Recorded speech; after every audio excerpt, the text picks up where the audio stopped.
আমরা আমাদের অবস্থান পরিষ্কার করছি। আমরা 2024-এর বিপ্লবপন্থী শক্তি।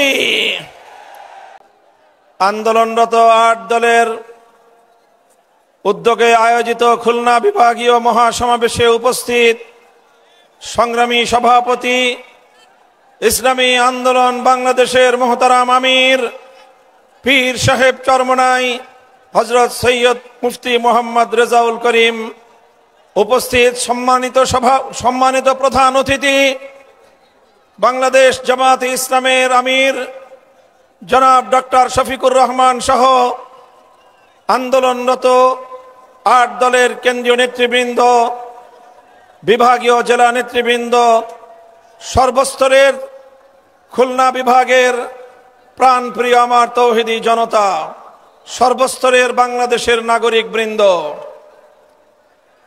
আজ বাংলাদেশের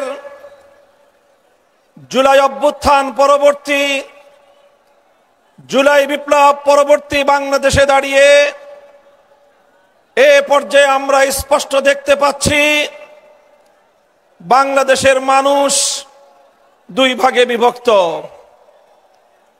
একটি ভাগ জনবিচ্ছিন্ন, দেশ বিরোধী,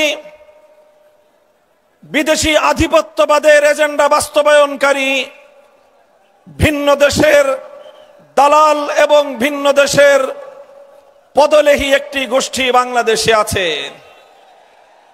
আরেকটি পক্ষ বাংলাদেশের স্বাধীনতাকামী, বাংলাদেশের দেশ এবং জনগণের অধিকার রক্ষায় তারা তৎপর। এই হলো 2 পক্ষ।